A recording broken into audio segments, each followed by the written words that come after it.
Hey everybody, welcome to the Just Sayin Podcast, episode 35. Going to be a quick one tonight. We're just previewing the New Year's Six Bowls, college football playoff. Maybe talk a little bit about what happened today, but not too much. It's going to be probably the shortest show we've had so far. Yep. Hopefully, no more technical malfunctions here. We just had a little hiccup there, but we'll get past it. But I want to start talking before we preview a little about what's going on currently right now, actually. Miller Moss looking like a really good, maybe the future quarterback for USC. Maybe USC doesn't need to dip into the portal. I know this game's still kind of going on, Jake, but what have you seen from Miller Moss so far throughout this game against Louisville? Good defense. Louisville has a decent, I wouldn't say good. I'd say decent defense. I mean, they play in the ACC, who was awful this year. Um, but I mean, we've all known USC and Oklahoma when Lincoln Riley was there. It didn't really matter who was behind the helm. He always had good options. But I mean, you could throw JT Daniels back there and he would put up numbers. And so honestly, so Miller Moss, he's having a really good night right now. He's 23 for 33, 372 yards, 6 touchdowns, and 1 interception. I watched, I think, up until his fourth touchdown, and they're good throws. Don't get me wrong, they're good. But I mean, his wide receivers are putting on a performance. They've all been contested catches for the most part, or yards after the catch. But I am impressed. They're letting him throw it deep a lot. Because at first I thought I'm pretty sure he opened up the game with 3 short passes and then he bombed one deep. So I mean, he's been asked to throw it deep a lot, but this is not their quarterback of the future. It didn't matter who was playing in this game. They're going to go out and get someone. I thought they had already gotten Will Howard. I thought he had committed to them. I guess not. And I've heard the NFL is lurking, and then I've also heard Ohio State is now lurking. So we'll see. If they do have Miller Moss as their permanent QB next year, it's going to be a bad year for the Trojans up in the Big Ten for the first time. So I don't know. Don't get me wrong; he's had a good night, but it's just the way this bowl season works. Or really how the bowl season is always going to work from now on. It doesn't really matter how someone performs, whether they do great, whether they do bad. It's not really. It doesn't show anything. Well, when you and I started the show, in high school, you and I had a lot of conflicting opinions, and I thought when we started the show, way back to episode 1, when we were even talking about doing a podcast, I thought you and I would disagree a lot more than we have this year. I feel like we pretty much have the same ideas on a lot of things in college football, except really when it comes to when our teams play each other, it seems. But I'm going to disagree with you on this one. I think Lincoln Riley might be making a statement tonight that he's got the guy of the future on his roster right now. And I'll be honest, Miller Moss was committed to Alabama in the cycle that Jalen Milroe came in. And I was super excited to have Miller Moss on because he had a really good Elite 11 performance. I remember that when he was coming up through the recruiting. And when he decommitted to Alabama and ended up committing to USC, I was kind of pissed off. And I was kind of hoping he'd come to Alabama. And what I saw back then from him in high school has kind of developed. And he sat behind a really good quarterback in Caleb Williams, and maybe that's really helped him out. And tonight he's looked good. He's thrown to a lot of wide open receivers, and sure, he's got a lot of talent in that receiver room. But maybe Lincoln Riley's making a statement tonight. Miller Moss is his guy in the future. He doesn't need a Will Howard. But what's interesting to me about the whole Will Howard thing is when you take a look back on the quarterbacks that have played for Lincoln Riley, Jake, none of them really fit the mold, or Will Howard doesn't fit the mold of any of those quarterbacks. I mean, you talk about Jalen Hurts, Caleb Williams, Spencer Rattler, Baker Mayfield, Kyler Murray. Those are all exceptional athletes. Will Howard's a great thrower of the football, but he is not an exceptional athlete. So maybe he is Neither, better suited for Ohio State than he is a USC offense. yeah, but neither is Miller Moss. So I Well, think he's kind of gonna. I get it. He can run a exactly little right. bit. He's not an athlete though. He can just run when he has to, kind of like a Carson Beck. Um, But Will but Howard cannot run. Like yeah, let's no, he let's can't. be clear. So He Miller can't. Moss can at least do a little bit. So yeah, either way, he's gonna have to change up how he's managed his quarterbacks in the past. But Miller Moss is not that guy. It is important to know Miller Moss was the backup this year. It wasn't Malachi Williams or Malachi Well, Nelson, who yeah. everyone thought was going to be the starter next year. I mean, Miller Moss was the backup, and maybe that's because it was Nelson's freshman year. Didn't really have to do anything. I mean, Miller Moss only played in mop-up time. He never played any actual, real time until this game. So I don't know. The defense was We'll so find. bad, they couldn't Yeah, put him in positions to even play the yeah. game. We'll So, get those answers probably in the next week or so, maybe 2 weeks when we find out where Will Howard's going, if he's going to the NFL, if he's staying in college, and then of course once we get into spring practice. But I don't think Miller Moss is that guy. and there's still dominoes to fall. I mean, you still got all these teams that are playing in the bowl games that haven't played yet. These New Year's Six bowl teams that we're going to preview tonight. Importantly, these college football playoff teams who have players on their teams who haven't transferred yet. So who knows? Maybe a Ty Simpson goes to USC. I don't know. Someone like that that still hasn't gone into the portal yet, but maybe will once the season's over. But without further ado, let's go ahead and start previewing some of these games, Jake. Let's go in chronological order from when the game's going to be played. So let's talk a little bit about Missouri and Ohio State in the Cotton Bowl. That will be, I'm looking at my dates here, Friday, December 29th, so a couple days from now. Jake, I'm going to be pretty blunt. I think Missouri is going to wax Ohio State in this game. I really believe that. Mostly, if both of these teams were at full strength, it would be a great game. I think it'd be one of the best bowl games actually on the slate, just because of how good they both are at full strength. But Ohio State's roster is depleted. I mean, Marvin Harrison Jr. is not going to play. Emeka Egbuka probably isn't going to play. They don't have their first or second string quarterback because both of them are in the transfer portal. So they're going to be starting. Wait, no, Devin Brown's playing. Devin Brown playing? I heard he in the portal. No, Oh, so Devin Brown's playing. But regardless, Devin Brown, I mean, Kyle McCord wasn't good. He's not good. Brown lost out to Kyle McCord. Brady Cook is going to cook in this game. And I think the line right now is Ohio State -3. That is my best bet. My best bet is Missouri to cover and win this football game because to me, they're just better up and down. I may even pick Missouri head up, straight up with, everybody playing in this game. So, and I think they have one of their Rakestraw, their DB isn't playing. I think he's hurt, so he's not going to play in this game, but it's not going to matter because Marvin Harrison Jr. isn't going to be on the field. So I'll be pretty blunt, pretty quick with my prediction. Missouri's going to win this game. I think Missouri wins by 10, by maybe even 17. I mean, I've been on the Missouri bandwagon this year. I've been saying they were good. I've been saying they were a top, I think I said 7 or 8. I think I said 8. Top 8 team when they were ranked 20 or so in the middle of the season. So I'm not getting off that bandwagon. If this game was played in the regular season, I think Missouri would win. And especially now that, I mean, Missouri, like you said, Rakestraw sitting out there, potential first round corner, but probably second round corner. But he's the only one. Cody Schrader's playing, Brady Cook's playing, of course, Luther Burden's playing. He can't even go to the draft. And a lot of these guys on defense who are kind of underrated, like the D lineman, who I think was the best D lineman in the SEC this year, he's playing. Well, I mean, you mentioned Ohio State. You didn't even mention Julian Fleming. Their top 3 receivers are all out for this game. Kyle McCord is out, probably a few linemen. I know some defensive guys. Is Travion Henderson playing in this game? That was what I was going to ask you. I don't know if he's playing. I'm sure. I think he is because I haven't heard anything about it. But they're going to feed him in this game. Yeah, I don't really know, but he might be the only guy. Their backup running back is out. Their third string running back has been injured all year, Mine Williams. So, I mean, they're just extremely depleted.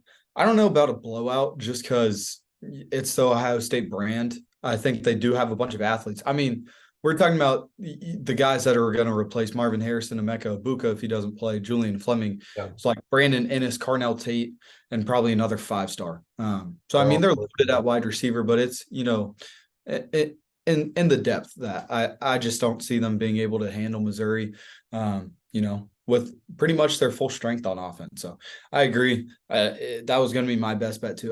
That is going to be one of my best bets, Missouri to cover, Missouri to win. So I agree 100%. Yeah, but also you also have to think about the Ohio State defense that's had a really good season this year. I mean, Michigan put up 30 points, but besides that, and I don't know if many guys on their defense are sitting out this game. I'm not sure exactly, but I would expect their defense to show up in this game and maybe give their offense a few chances.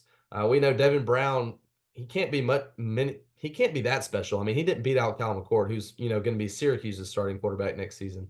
So I don't know really what to expect from the Ohio State offense, but I'll definitely be tuned in and watching this game. But how about one of your top 3 favorite teams matched up with good old Ole Miss in the Chick-fil-A Peach Bowl? The Ole Miss Rebels taking on the Penn State Nittany Lions. What do you think about this game, Jake?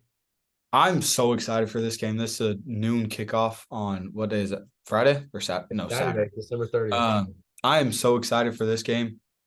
And if this was the first game next year, I would say Ole Miss is going to win. What's the line right now? I think it's Penn State Mine is minus Penn one and a State half. 4.5. Jeez. Okay. Well, I think Ole Miss is going to cover that, but I do think Penn State wins. I think Ole Miss has done extremely well in the transfer portal. We all know since we last talked, Walter Nolan just committed to Ole Miss. Apparently, Evan Stewart is looking at Ole Miss. So if they get him, they've got to have some sort of violations going on. Yeah. Uh, Well, there so really isn't. You can't really violate anything in today's day and age. I mean, pretty much. I mean, but the thing about this game is none of those players are playing. They're playing with this season's team. And granted, Ole Miss was a good team this year, but I mean, they got blown out by Georgia, absolutely blown out. And I think it's that team. I've never thought Jackson Dart was that great. Their wide receiver core is pretty good.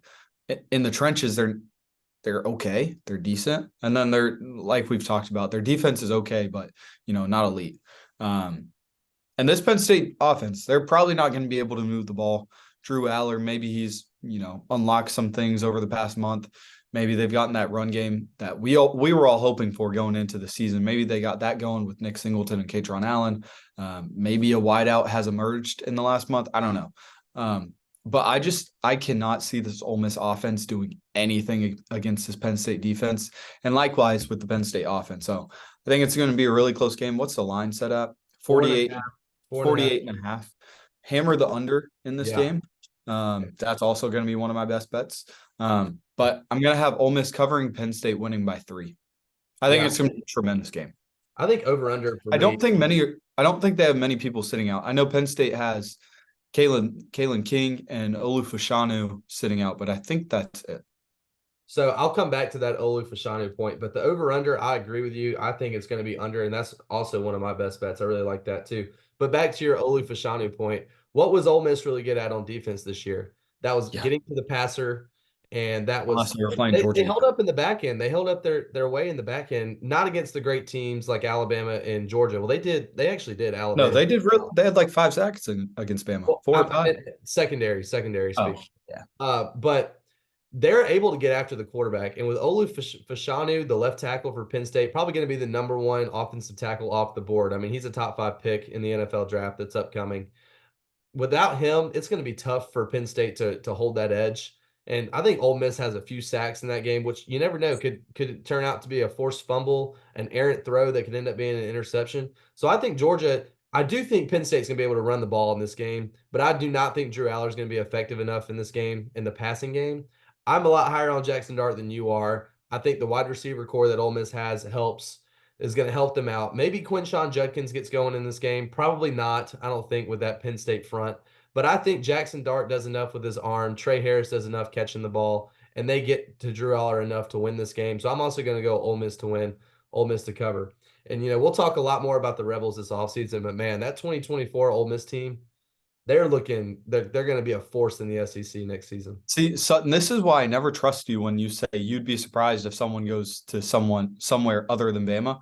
I don't think Evan Stewart is even in the looks at Bama anymore. Yeah, so I saw something. I know. I'm just not going to say anything and hope someone goes to Alabama because I saw. You shouldn't. You said it about Domini Jackson too, which he is looking at. He Bama. Still is.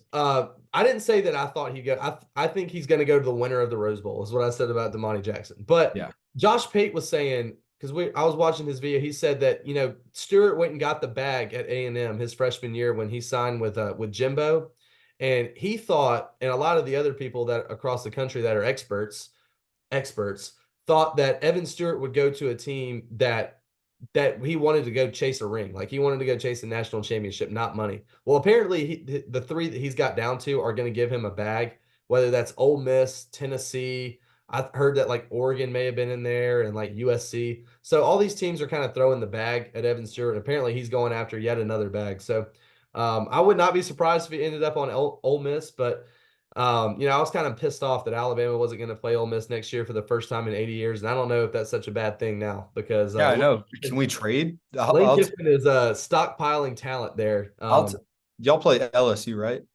We play LSU every year. Yeah. I'll take LSU and you can take Ole Miss next year, please.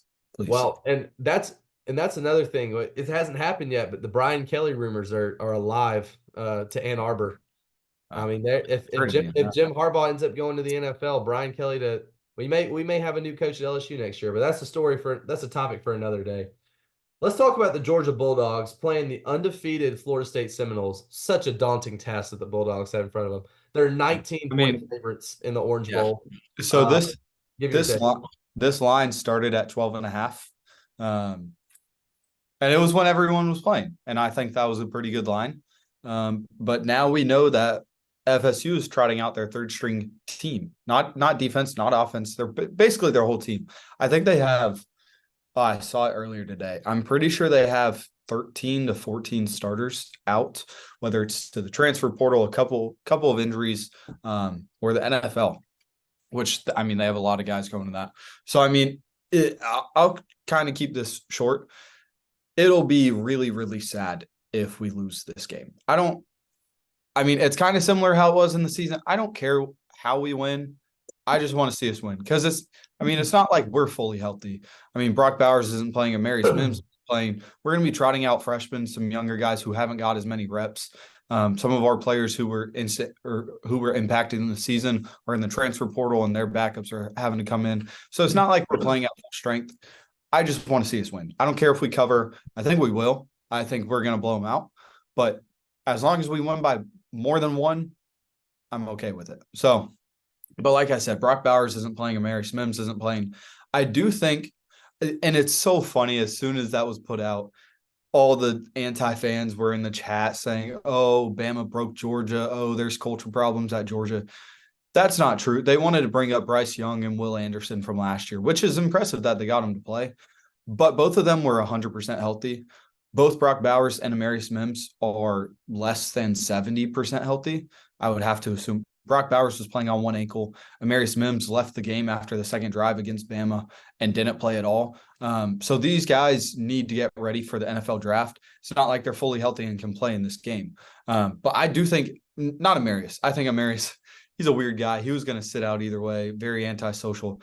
If Brock Bowers was fully healthy, I guarantee I would put $100 that he was going to play in this game if he didn't have his health to worry about. But he does. But anyway, we have no one sitting out on that defense. So that defense is going to look the exact same as it did at the end of the season. Pretty much the offense is too, just excluding Brock Bowers and, Amarius Mims, but he was out a lot. I mean, I've seen Ladd run routes at practice. Ladd is in Miami. How much he plays, I don't really know. It's up to his injury pretty much because I know that ankle is still bothering him. Honestly, I just want him to see him go out there, run a few routes, catch a few balls, preserve his health, and then potentially go top 100 in the draft, which was, out of high school was never in the cards for him. So just crazy that he got to that level. But yeah, I think this is going to be a blowout. I'm excited to watch some of our freshmen go at it and see some of our instant impacts next year. And then I've seen some practice clips. We have a lot of the freshmen there, and it's crazy. We've always had I want to say we didn't have any at the Orange Bowl in 2021. I remember seeing there was no newcomers there, maybe a couple. I think maybe two. Last year. Yeah, but no, more than that. These guys are early enrollees are for the spring. These guys are practicing with the team during bowl games. Yeah. Last year, I think there was about 6. I know Lawson Lucky made a lot of noise. This year, I'm pretty sure I saw a picture earlier today. I think there's 20 that are already with the team, practicing with the team. And a couple of them have already made some noise. So I'm looking forward to that. Sadly, they can't play. But looking forward to some of those guys, especially at the edge position. Because I think – so Damon Wilson's out. He got injured. He won't be playing. But I think Sam Mpemba is one of the guys I'll be looking at. And then also Gabe Harris are 2 guys I'm going to be watching for in this game. Well, that was exactly the point I was going to bring up to you. So we're almost in the similar situations that Alabama was in last year. You mentioned Bryce Young and Will Anderson, but both played. And I was obviously happy to see those guys get a win on their last play. But I was also kind of pissed off that they played. So I was like, first off, why would you play? Why would you risk getting hurt and risk your draft stock? And then second, I kind of wanted to see some of the newer guys play. I wanted to see Jalen Milroe play in a bowl game that was going to be meaningful for him. He was going to get a lot of reps. We were going to be able to look forward to what the team was going to look like next season. But obviously, love Bryce and Will to play. That's first off. But second off, this is going to be good for Georgia fans to kind of see what what their team's going to look like next year. And you're going to get to take a look at a bunch of freshmen and a bunch of newcomers. You mentioned a few there who are going to play. But I feel bad for Brock Glenn, man. This was a year I feel that so Brock bad. Glenn I feel was so not bad. gonna. He was gonna get thrown. He wasn't supposed to do anything this year. He was supposed It to is ride the coattails of Jordan it Travis. is one thing to get thrown out there against Louisville in the ACC Yeah, championship. It is a whole kind of held nother his thing. own. He kind of held his own. He didn't do awful. He did really bad. He was I bad, don't I think he threw for less than 80 yards the whole game. dude. It is a completely other thing to be thrown out against basically a Georgia team at full strength, missing a guy inside linebacker and edge. That's pretty much it. That sucks. Against a top 5 Georgia defense that is pretty much full strength, with missing your number 1 tight end, top 2 tight ends, your top, I don't remember if it's 3 or 4 wide receivers, It's and your top three, 2, at least three. I know the starting three it's are at least 3, and then your top 2 running backs. I feel so bad for him. With that being said, he should had be Keon Coleman, Johnny Wilson, and Trey Benson in the game against Louisville. They put up what, 16 points? and Jaheim Bell. And they put up 16 points. If they Well, score one more than 6 points in this game, I will be surprised. and one of those touchdowns, they got the ball at like the 20 on their side because of an interception or something. I can't remember what it was, but I mean, it was crazy. So Georgia's going to blow them out. Georgia will finish the season as number 5 team. Nothing to hang their head on. They definitely are a top 4 team in the country. Just sadly didn't make the playoff. Like I said, like we both said, we thought the national championship game was played a couple of weeks ago in Atlanta. And to this day, obviously the playoffs haven't been played yet, but to this day, I still believe that was the case. I do as well.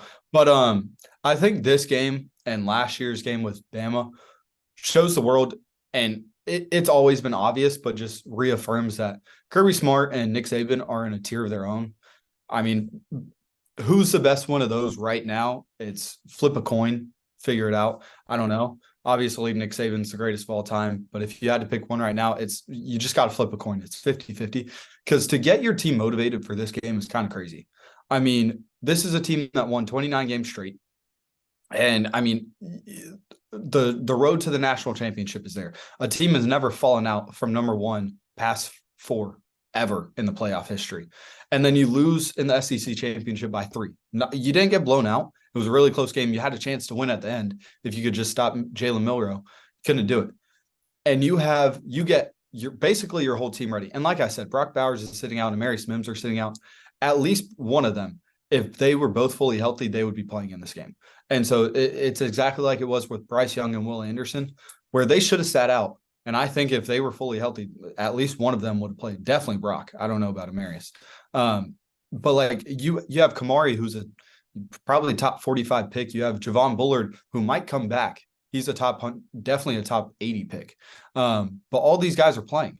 And Tate Ratledge, I think, is coming back. Cedric Van Pran Granger is playing in this game, and he's going to be a top 2 center off the board. He has no need to play in this game. But you have all these guys playing and coming back it's a meaningful game for us.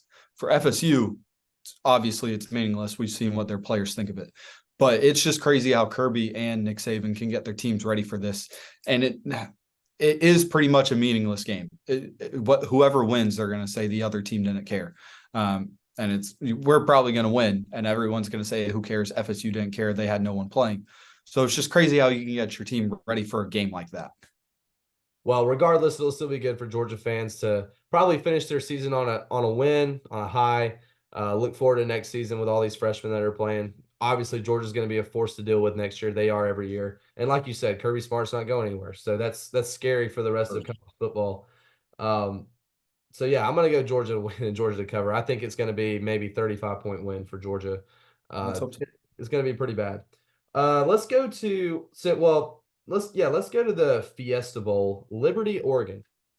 So I've had Liberty ranked in my top 25 pretty much all year. I had them in and around the 20s pretty much from week 6 to on. I think it was week 6 when I looked at our show sheet from earlier. We know Liberty's got a good offense.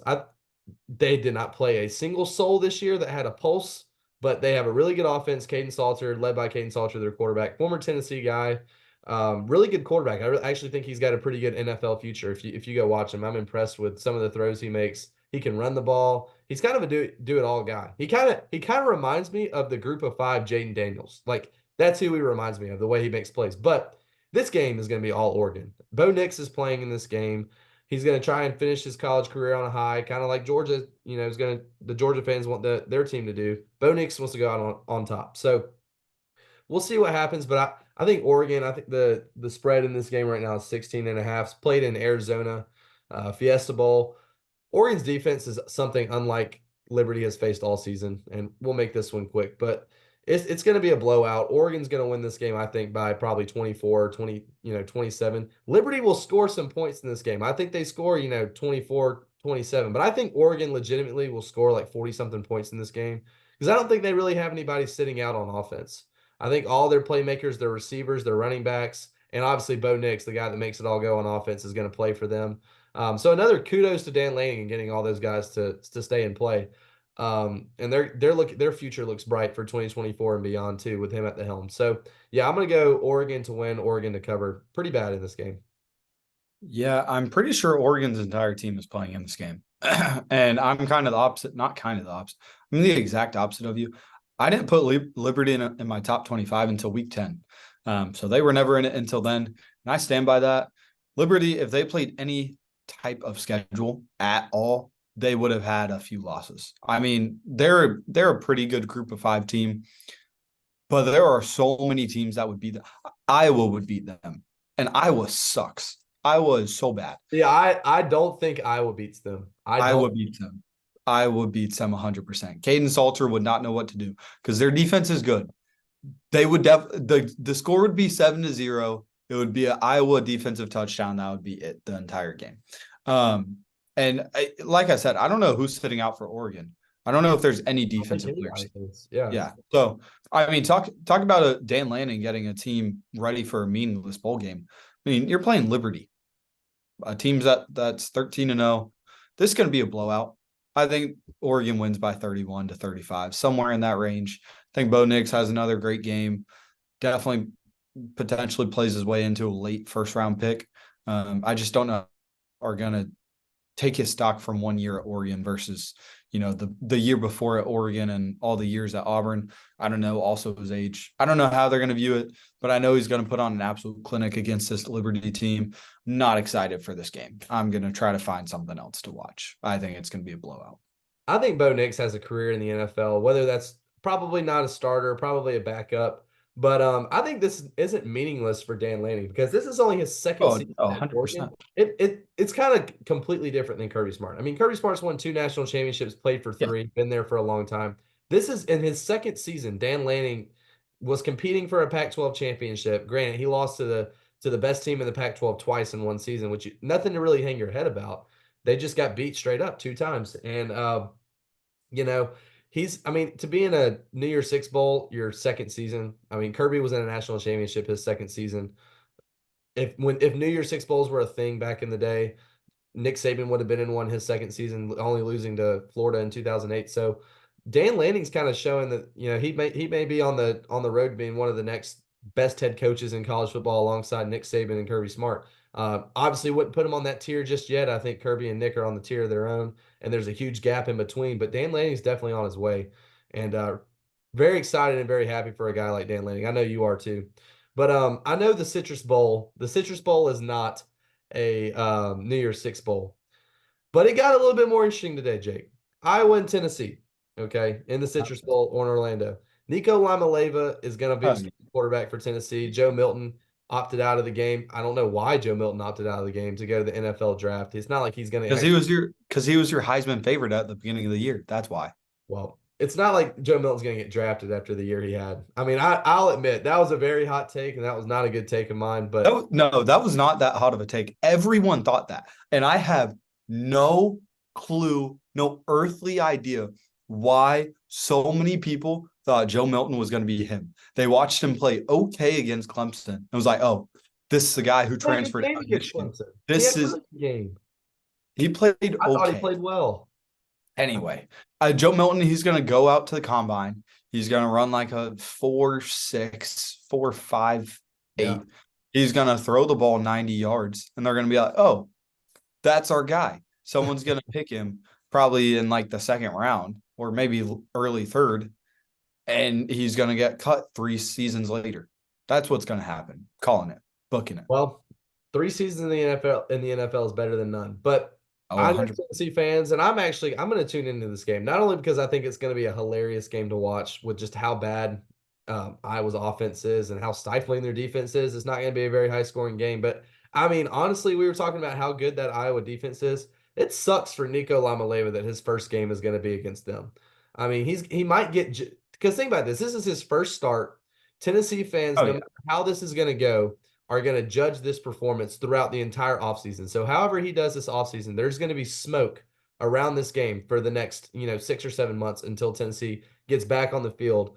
Now, obviously, five-star recruit, ranked the number one recruit on 300 on the on 300 board, and Tennessee fans are super excited to see what he does. But I don't know, Jake. I think Tennessee's going to win this game. I don't think Tennessee's going to cover. I think Iowa covers. I think it's going to be like a 3-point game.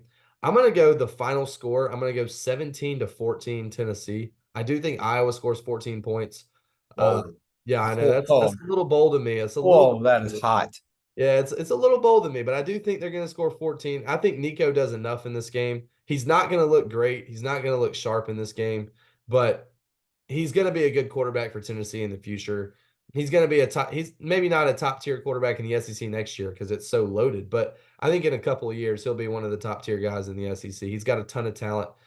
So I'm going to tune in to watch this game because I'm not only think it's going to be a pretty funny game to watch, but I'm excited to see what Nico brings, even as a Tennessee hater. Yeah, obviously Nico is going to be way better than Joe Milton, but I think they're basically the same quarterback right now. Not the same person, but I think when you take him out, the game's going to be the same. Iowa's a really good defense. I think they're going to have the same amount of success, not much against Iowa. Yeah. And I think we talked about it last show. I'm sticking with that. I think Tennessee covers. I think the game's like 10-7. No, they don't score a touchdown. It's going to be 10-3. 10-3. 10-3 Tennessee. Okay. I don't hate that at Maybe all. actually I'll go 13-3. 13-3. It's not going to be close. But let's take it to the games that really matter. Let's talk about your Alabama Crimson Tide, who are underdogs for whatever reason.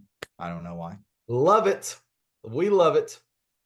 So yeah, I'm actually going to be out in Pasadena, flying out on New Year's Eve night. Going to take in the game at the Rose Bowl. It's going to be an exciting scene. Looking forward to the Rose Bowl parade before all the pregame festivities, and then 10 rows up in the Rose Bowl. You couldn't ask for a better scene in college football. Heard it's a crappy stadium, Jake, but who cares? We'll be out there for it. But yeah, Alabama 1.5-point underdog to Michigan. The last two times Alabama has been underdogs, Jake. Do you remember the last two? Or there's the last 3 times Alabama's been underdogs. Who have they been underdogs to? All three Georgia, I think. All three Georgia. Georgia this year, Georgia in 2017 national championship game, and then Georgia in 2015 when we played on the road in Athens. No, y'all were underdogs in the SEC championship and Natty in 2021 to us as well. Oh, I thought we were okay. All right, well that's even more to Georgia. So 5 to Georgia. That's crazy. In all 5 of those games, we went 4-1 in those games. Y'all have definitely been underdogs in more games than that. No, we have not. We actually were favored to beat LSU in 2019 because we were playing at home. That's like game. I know that. But no, we actually were not. I mean, it's been Georgia and that's it. And that was my point. But Alabama, Michigan. Michigan's undefeated, 13-0, 12-1. They have not seen a defense like Alabama. And I talked a lot about this last night. I was on the Nick Saban Jr. show last night. We previewed this game pretty deeply. So if you guys want to go over to his YouTube show and check that out, we did a deep analysis of this game.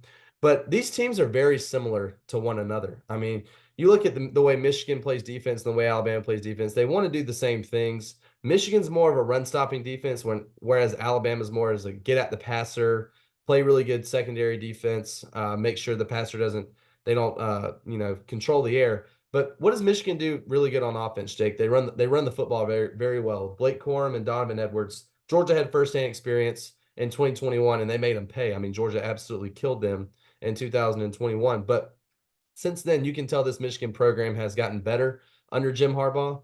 And Blake Corum and Donovan Edwards, maybe the best running back duo in college football. But Alabama's going to have to dedicate a little bit more guys in the interior box against them because of how good they are running the football. And then the big O-line that Michigan has, really good at helping get a push up front so their offensive line can, or so their running backs can run. Now, Georgia, this is a very similar, I think, game plan that Georgia had a few years back where they relied more on the run than the pass. And this year, Georgia was more of a passing team with Carson Beck back there. But we saw Alabama against Georgia only rush 4 on third downs, and they got home a few times. And I think that's what we're going to see a lot of on third down against Michigan. Not a lot of blitzes in this game, but on first and second down, you'll see a lot more, 12-player personnel up front on defense, a lot of stacking of the box with the linebackers, maybe 2 or 3 linebackers even up there with some bigger defensive linemen. I think you see a lot more of that on first and second down against Michigan because of how good they are in the run game. But I think where this really helps out Alabama is the lack of playmakers on the outside that Michigan has. I mean, they have Roman Wilson, but besides him, they don't really have anyone that can stretch the field. And J.J. McCarthy is an experienced quarterback. He's talented, but I would say of all 4 quarterbacks in the playoff, he's probably the last one that I would want leading my team in this situation. He's a game manager, but that doesn't always have to have a negative connotation. I think he's a good quarterback. He's just not exceptional at really anything but being a game manager. So Alabama's got the best secondary in this playoff. Roman Wilson will probably be on Kool-Aid McKinstry, so therefore he probably won't have much impact in this game. So for Michigan, their big thing is to get their other receivers involved against guys like Terrion Arnold, Caleb Downs, Jalen Key, and Malachi Moore. So I personally don't see how there's going to have as much success on offense as a lot of people think they're going to. What they would have to run the ball very well, kind of like Auburn did against Alabama, to have a lot of success on offense. And then the flip side, Alabama, Michigan, great defense, great secondary. They played well this year, but they haven't played an offense like Alabama's. I mean, the best offense they played was Ohio State, who had an inept quarterback but a really good receiver. So they haven't played a guy like Jalen Milroe all season, who is, the ultimate equalizer. He can do anything, throwing the ball, running the ball. Alabama's going to struggle a little bit, I think, running the football in this game from a running back perspective. An injury update, Jason McClellan will be back. He'll be back starting this game. So Alabama's pretty much fully healthy there. But I think where Alabama really takes control in this game and plays well is the exact game plan we had on offense against Georgia will be ran in this game. A lot of Jalen Milroe design runs.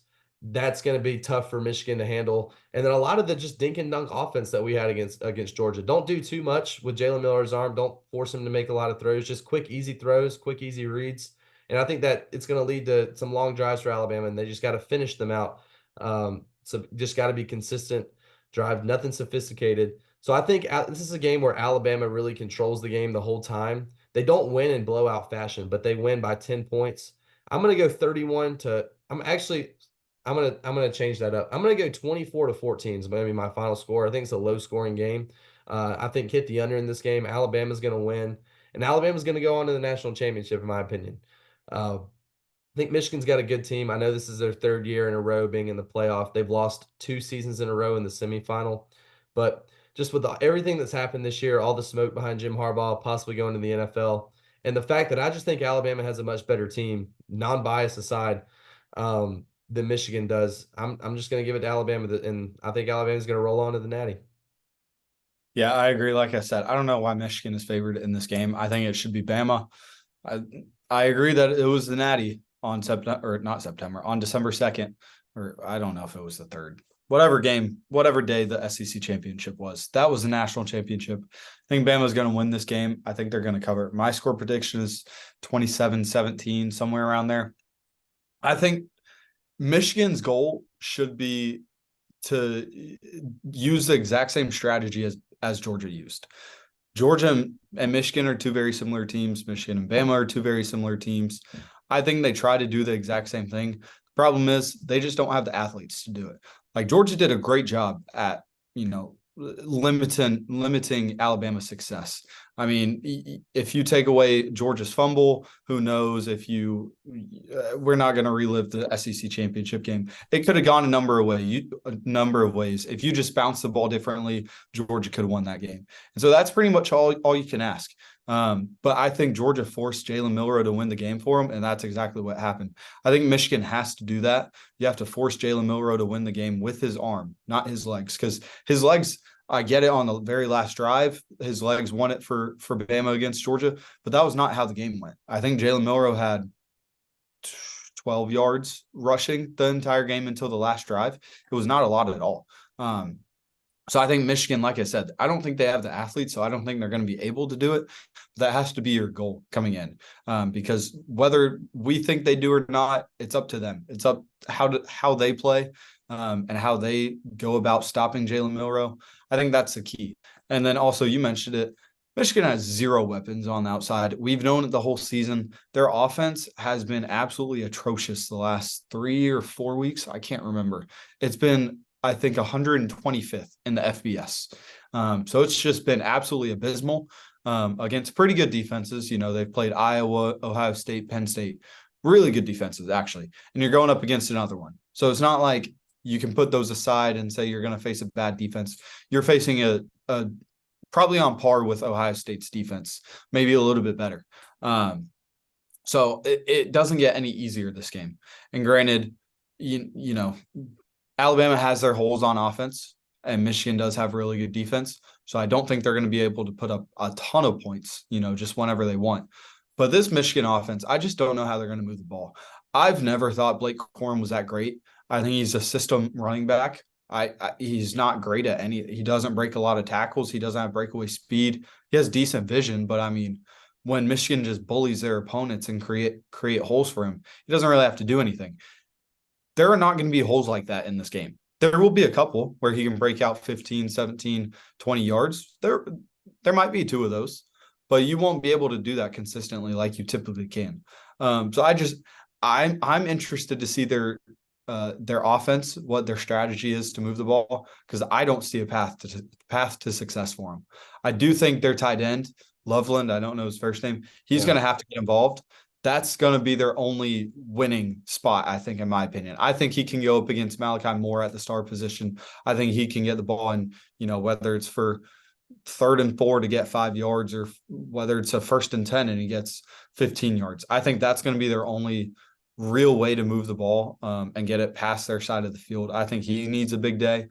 And then obviously someone needs to break out in their wide receivers, because we mentioned it. No explosive weapons. But I also think Bama has to do a similar thing, because Bama doesn't have great weapons on the outside either. And you can't – Isaiah Bond didn't exactly, you know, go off against Georgia, but you saw him do more than the rest of the receivers did. And I think they're going to need a similar performance like that again. So I don't think, like you've said and I've said, these teams are very similar. Neither one of them are going to run the ball that well, even though that's both of their MOs pretty much. I think their defenses are going to do well at stopping it. And I think it's going to be a Jalen Milroe versus JJ McCarthy slash their weapons. And I think Jalen Milroe is going to win that for Bama. Like I said, 27-17, somewhere around there. Another thing Michigan's offense is going to have to do, they're going to have to be really good on 3rd down. And I think that's when Loveland comes in. Loveland comes in on those short 3rd downs. They're going to have to run the ball well on 3rd down too. And, you know, like you said, these teams are very similar, but Bama, it just comes down to Bama having more athletes. And another thing for that Georgia did well on defense is, you know, Alabama this year has been a team that takes a lot of shots. And Alabama didn't take a lot of shots against Georgia because of that. They did. No, they did. They just didn't hit on any of them. So the first play of the game, Milroe slipped when he fell, but they didn't take a huge amount of deep shots because of the elite respect that we had for Malachi Starks and Javon Bullard, the 2 safeties at Georgia. Michigan has good secondary play, but they don't have anything like that. So they're going to have to, you know, devote a few extra guys to the deep ball. We know Milroe can throw it. So, and I think, you know, I wouldn't say it was disrespectful what you said, but Burton and Bond are definitely 2 really good guys on the corners that Alabama can rely on. They've done it so far this year a lot, especially against A&M for Burton. Bond had a really good game against Georgia. Bond had a good game against Auburn. He's really come on of late. So I think Bond's going to be the guy that Milroe really looks to in this game to make a lot of big plays. I mean, it's very evident that they have a connection. I mean, go ahead. I was going to say, I didn't say they were bad. I think they're decent. I mean, but when you compare them to the past Alabama receivers, they're not great. Jermaine Burton, or anyone to the past Alabama receiver. Yeah. I mean, if Jermaine Burton doesn't have a wide open 70-yard touchdown, he typically doesn't go for more than 35, 40 yards. We saw it against Georgia. He didn't have a big one, and I think he had 28 yards, 33 yards, somewhere around that range. And Isaiah Bond, if you take out his 20-yard catch, that wasn't a catch. I think he had 75 yards in total. I mean, he has about 50 to 55. So neither one of them had great days, but you just have to have, a successful day. I think it was successful for Isaiah Bond. Jermaine Burton didn't really do anything. I mean, he had the touchdown, but that was pretty much it. Yeah, that was pretty much it. So I think you just have to try to limit those explosives, just like Georgia did. That's why I was saying they have to have the exact same plan that Georgia had, because Jalen Milroe did throw a decent amount of times. I remember he threw deep on Malachi Starks like 3 times. Obviously, none of them were completed. Threw deep to Javon Bullard twice, and then threw deep to Jalen Everett once, at least. So he had at least 6 deep passes, and I think all 6 of them were incomplete. One PI was thrown. So he took his shots, but they weren't successful. So I think Michigan has to do the exact same thing, but obviously they don't have the weapons in the secondary like Georgia had. But they are decent. So, well, I can't wait to be out there in Pasadena. It's going to be awesome. Really, it's gonna be a really fun game to watch. It's going to be really fun. Looking forward to that trip. But I think the game that we haven't discussed yet, the Texas-Washington game, that's going to be the fun game to watch. I mean, if you really want a good game, Alabama-Michigan's going to be a great game, but it's going to be more defense-oriented. This game is going to be a lot more scoring-oriented. The number 3 Texas Longhorns against the number 2 Washington Huskies. You got Michael Penix Jr., your Heisman runner-up, and Quinn Ewers back from injury earlier this year. He's looking to, bounce back, and he's a great quarterback too. Now, the one sad part about this game is you don't have Jonathan Brooks. So Texas's running back room isn't at full strength, but Baxter's a really good backup. Jake, I really have gone back and forth on who's going to win this game because I so badly want to see the Bama-Texas rematch. But man, it's just been in the back of my mind all season. Washington has been doubted all season. Yeah. People have said all season that they are not going to win this game. They're not going to win that game. They only won by 3 or 4 points against Arizona on the road. They only won by like 7 or 8 points against Stanford, at home, or whatever the case may be. But Washington's a team that's been tested. They were a team that's been doubted against Oregon twice. They beat them twice. They won their conference. Kalen DeBoer's a great coach. They have Michael Penix, who's great. And I think the one thing about this game that sticks out to me more than anything is Texas is the 92nd ranked passing defense in the country, and they're going up against the number 2 passing offense in the country, right behind LSU and Washington. So I think that is a clear mismatch just looking at the numbers there. I'm going to go Washington to win this game. I'm going to go Washington to cover. I think Texas is a 4-point favorite right now. So Washington, the number 2 team, is an underdog. I think we're going to see an Alabama-Washington national championship game, and I think a lot of it's going to be due to Michael Penix's arm, Roma Dunze's hands, Jalen Polk's hands, McMillan's hands, and Dylan Johnson, who's been very effective in the running game this year.